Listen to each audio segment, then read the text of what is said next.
Hello everyone, yes, this is a completely different video for me. So normally I'll be showing you physical media and all that kind of thing.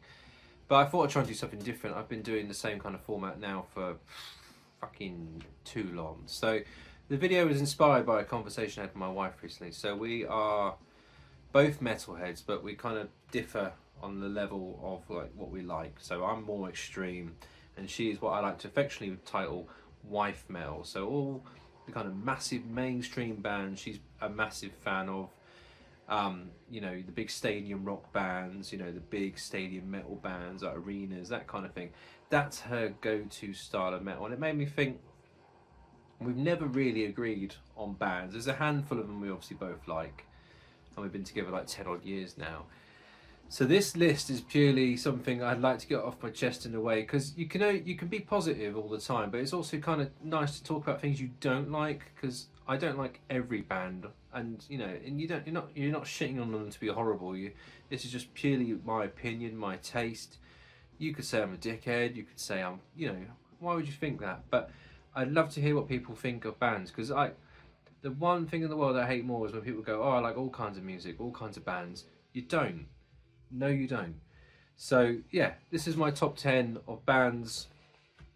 Well, it's not a top 10, that's a stupid way of saying it. It's just 10 bands. I just don't understand why they're so massively popular, because I can't get into them. So yeah, hopefully you enjoy the video.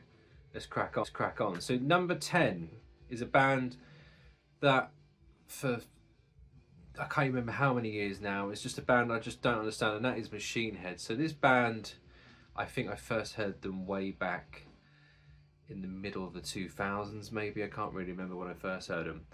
And it had, I think it was the video where he had like the cornrows and that kind of thing Rob Flynn had going on. Wasn't my thing, and I was at the height of new metal. It really was. I was the height of new metal. So, you know, the image wasn't really the issue. It was more the music didn't work. Fast forward to when I think The Blackening came out or something like that. Whatever the album was called, I'll put it up here to correct myself.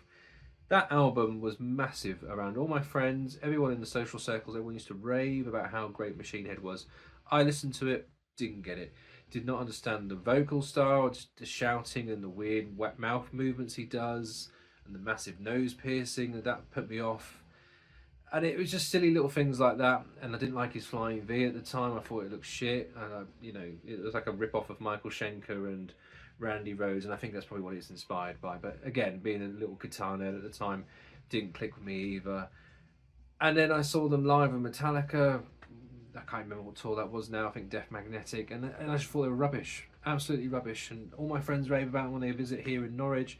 People go mental, and you see online all this rave reviews about how great they are. I just don't get it. Do not get it. Never liked them. I never will like them. And yeah, one of the bands I just don't understand why people go absolutely mental for them. But for me, nah, couldn't give a toss. So yeah, number 10, Machine Head. So number 9 is a band, unfortunately, this is the whole reason this video was ever made in the first place. So this band, Linkin Park, I first heard way back in the 2000s. And I think Hybrid Theory came out. I think that's the name of the album, with the kind of grey and black kind of album cover. And all my friends used to go mental about it. I was a heavy Korn fan. I was progressing to more thrash at that point as well. So I had Metallica, Slayer, and then I was kind of dipping my toe in Annihilator and bands like that, trying to be different, because I always wanted us to be different. But Linkin Park was absolutely massive in my school year with the metalhead kids. There wasn't many of us, and it was a kind of style of music I just couldn't gel with. The clean singing, with the not very heavy guitars, but it was kind of metal. And I appreciate as they've gone on, they've kind of developed a different style. They're not really a metal band on paper, you would say, but they were when they came out.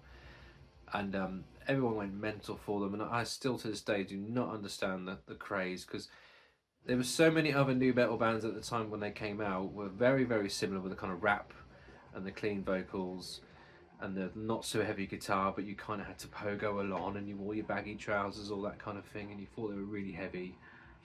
And yeah, I just didn't get it. And fast forward to now, I mean, I'm unfortunately going to have to go see them live now at Wembley Arena next month. I think it is, for my wife's birthday, as a kind of like a funny punishment in a way, because that's what she wanted for her birthday. So the irony is I will now see them live, and I may change my mind about this band, but I doubt it very much. couldn't give a toss about any of it really. I mean, this sounds really horrible, but I know the singer passed away and everyone was really upset about that. But a band that just was not on my radar, never was. I've known about them since since I became a metalhead really, and yeah, don't like them. Do not like anything about them, the style, nothing. So yeah, number 9, Linkin Park. The number 8 is a band, again, absolutely massive, and my wife is a massive fan of this band, but again, still don't really understand them, and that is Slipknot. This band I've again known about since my first kind of toe dipping into the heavy metal world. Again, like I said, I was a massive Korn fan, and my friends, one of them especially, was a massive Slipknot fan because of the masks. Because as a kid growing up, wrestling was key in my social circle, and obviously if you know the wrestler Mankind, Vader, Kane, all those kind of guys, they all wore masks, so that was all, you know, part of our DNA as kids, of what we loved about wrestling and all that really cool mystique and all that kind of thing.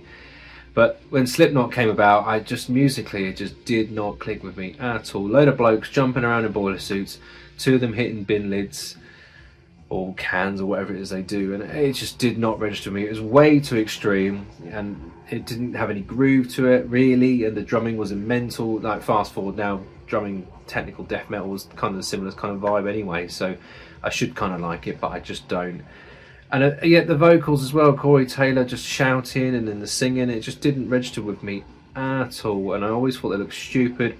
Because when I got into masked bands, the 3 bands that I remember were them, Mushroomhead and the Berserker. If you ever know that band, they were absolutely bonkers.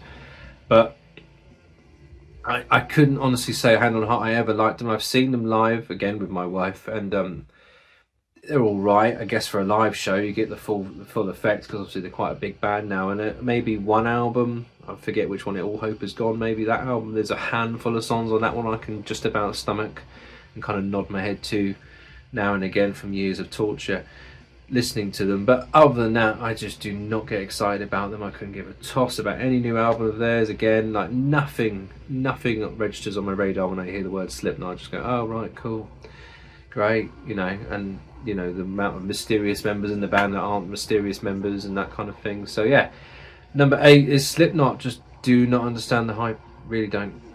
Right, number 7 is a band that still to this day boggles my mind that they're as massive as they are, and that is the band Disturbed. Now, the whole reggae kind of funky vocal style, I've never ever understood why people love it. Every single song of Disturbed sounds exactly the same. It has the same vocal pattern, the same kind of riff, and that's me being a hypocrite with kind of doom metal I listen to, because obviously that's got very repetitive kind of riffing. But Disturbed, there's a massive arena band especially, like I do not understand the hype or the appeal. Like, there's nothing really visually stimulating about that band either. Like with when I mentioned Slipknot earlier, I get the appearance of the masks and all that kind of thing, but with Disturbed it's just a bald bloke with a load of jewellery hanging off his face, and then that's it. That's all you really remember, and him making weird kind of jungle noises at you.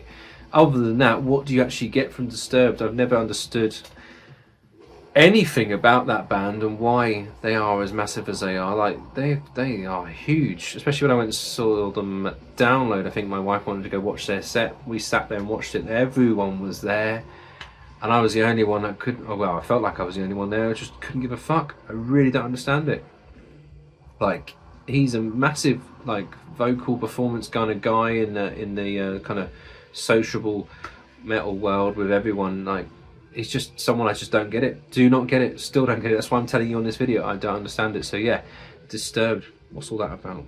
Number 6 is again another band that to this day, I mean, they're just shit to me, and that is Avenge Sevenfold. This band is another one in my household that is well loved, but for me is really disliked. Every single album of theirs I just think is corny, it's cheesy, it's very emo, and I was never an emo as a kid, and it just screams really lazy, boring. They're not even really heavy to me.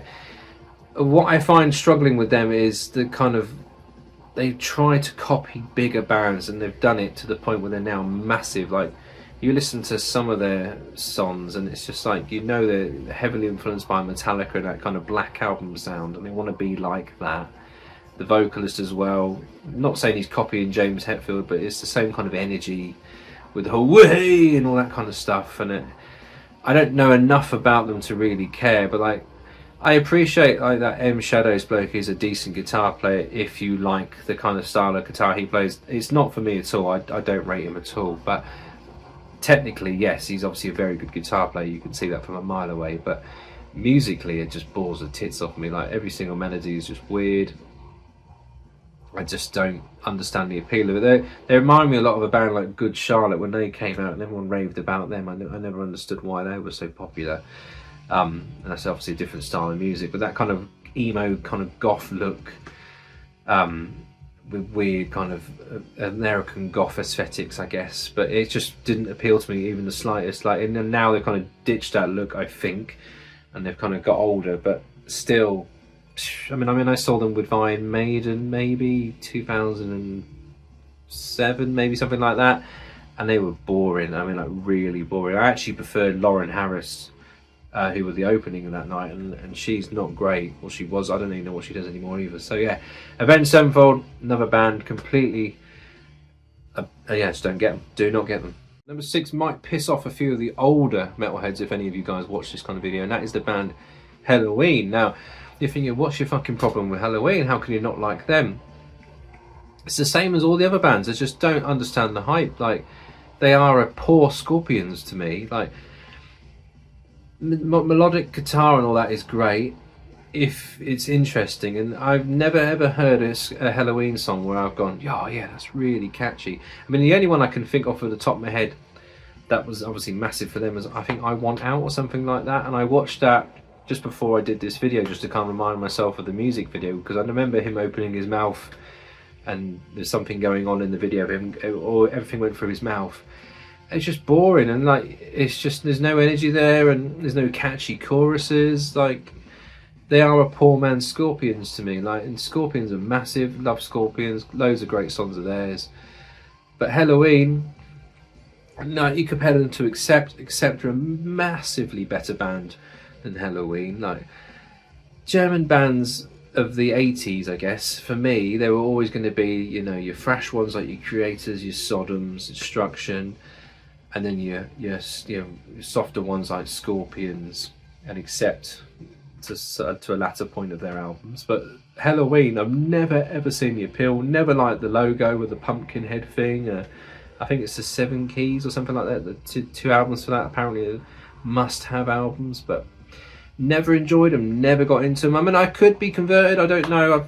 I've never ever spent much time with them because I've never really seen the appeal or the interest. So it'd be interesting to hear from people to recommend which like Helloween songs I might like, because from what I've heard over the years, it's just nothing appeals to me. So yeah, Helloween.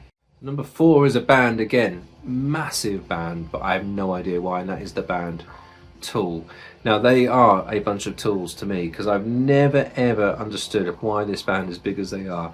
They're like a proggy kind of weird metal band, but they're not metal, but they are metal, and they have like lots of different time changes, and vocally it's all a bit over the place, and the guitarist is supposed to be a guitar god, that kind of thing. But I've never ever heard a Tool song I've liked. I've never understood the appeal. I thought they were really flat, really boring. Visually, there's just nothing there, and I know they used to have those really weird music videos with the kind of clay animations and all that kind of thing, and that kind of maybe held my interest for a few minutes, but the actual music behind those videos was absolute gash. Never understood why everyone liked them, and to this day, like, they're filling out arenas and tours, and you always see them in the news mentioned while they're not on certain tours, that kind of thing. And I couldn't believe it, really, that people still talk about that band, because for me, just they fell off my radar many years ago, like way back when I was a teenager, and they were kind of touted as the band to check out, and you check them out, and I just didn't get it, didn't like it, never understood why they were popular. That Maynard Keenan bloke, whatever his name is, the singer, is in various other bands with wigs and all that kind of thing. I can't keep up with what he is and who he is and that kind of thing. Just don't care, don't like the band. So yeah, Tool is a band that I do not like. Right, number 3 is a band that were absolutely massive when I was at high school, and because they were in a UK band, everyone loved them, and that is Bullet for My Valentine. everything about this band I disliked straight away when they came out. I was heavily into Metallica and my Slayer and that kind of thing, and they were like the tits, like heavier, like Justice for All, Rain and Blood. Then people were like, oh, you got to like Bullet for My Valentine, and no, I don't like the name of the band, I don't like the image, the whole kind of melodic, clean singing, kind of I'm angry, shouty kind of emo phase. None of it screamed to me at all as a metalhead that they are heavy, they are really good.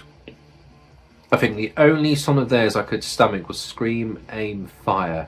And even then that was a rip-off of every other metal band. You know, they're just literally copying the chug riffs, they're copying the kind of army, kind of thrash influences there, trying to be a bit heavier. But other than that, they had nothing of appeal to me. And that, again, another band that absolutely massive for all the weird reasons. The only thing I actually really liked about that band was the singer's BC Rich Flying V, which was a 7-string. That was the only thing I could take away from that band that I thought was quite cool at the time. Other than that, never got it. They are one of those bands along with Trivium, they're pretty much the same kind of band, aren't they? That I just could never gel with the whole melodic guitar playing and everything like that. There's some bands that can do it for me, but the rest of them just becomes really boring and generic. And I don't get excited about anything to do with Bullet for My Valentine. A band that I know makes a lot of metalheads in the UK really proud and that kind of thing. Because at the time there were other bands that had a singer who did very naughty things and it kind of ruined their history. But that other Welsh band did alright, didn't they? But yeah, for me, Bullet for My Valentine, no. And number 2 is probably the most modern band out of this list, and it's only because I've seen this band in the flesh, and on paper it was sounded bloody weird, and it still is to me something I think is completely stupid, and that is the band Baby Metal.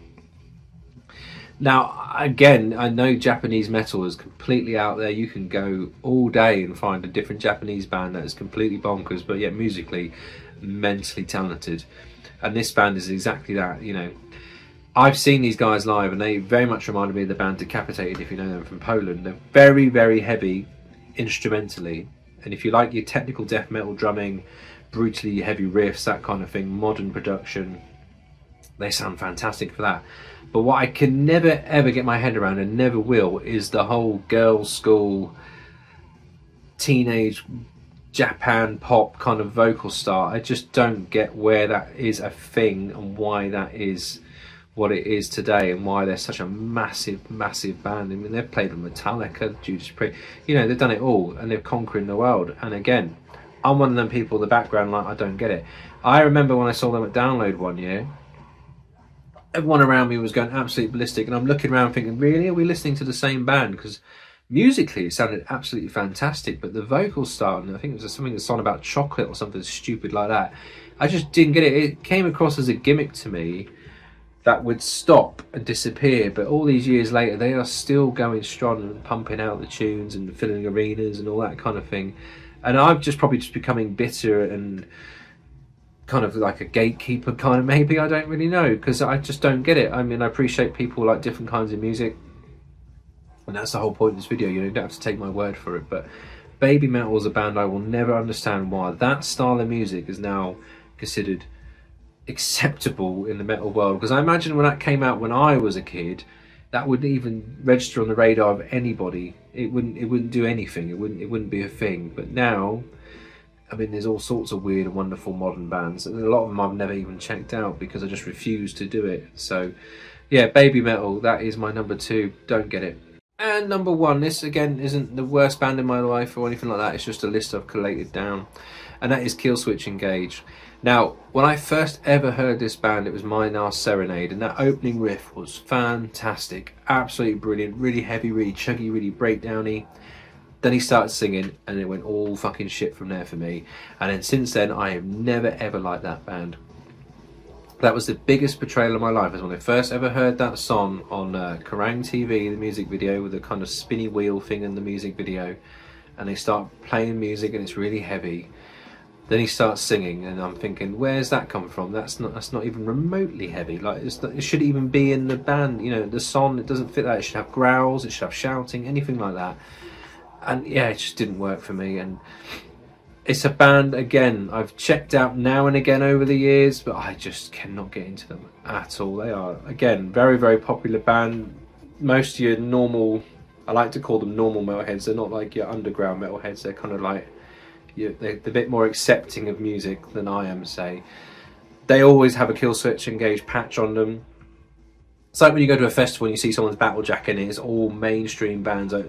I'm such a twat for that, where I always look at it and go, oh, I can't believe you just like those kind of metal bands. You know, have you ever listened to the underground? You know, obviously all these bands have been underground bands at once upon in their life, you know. But Killswitch Engage is just one of them ones. As soon as I see it on a poster or anything like that, I completely gloss over it. I don't even look at it, don't even acknowledge them. I couldn't give a shit about that band. I really couldn't. When they changed their vocalist to, I think, was it Ron Howard, whatever his name was, they were even worse after that for me. I didn't even, like, I couldn't stand them even more. It just didn't sound right. It reminded me of Creed trying to be really heavy. And it just didn't work for me. And yeah, I've never ever liked that band. So that is my number one, Killswitch Engage. All these 10 bands I strongly dislike and will never probably ever get into them. So yeah. So I hope you like this video. I was trying to be something different, trying to kind of freshen up the channel a bit, do some kind of different video. So let me know down below. It could be any kind of abuse you want, or comment. You know, I'm really thick-skinned, so you know I will banter with anyone. But you've got to not like some bands. So let me know in the comment section below what kind of bands you strongly dislike, and it'd be really cool to talk about that, because I'm always interested in hearing people's thoughts. Anything music. And if you are totally new to my channel, I will leave links to some of the other videos I normally do, where I show off like underground bands, record collections, that kind of thing. But going forward, I want to try and do some of these videos where I kind of just can talk and not have to show and do lists and plan it all. You know, just talk and enjoy talking. So I don't do enough of that on these channels, or the videos, whatever you want to fucking call them. So cheers if you have watched it to the end, and I really do appreciate it if you like the video or subscribe. So yeah, I'll speak to you guys later. Cheers.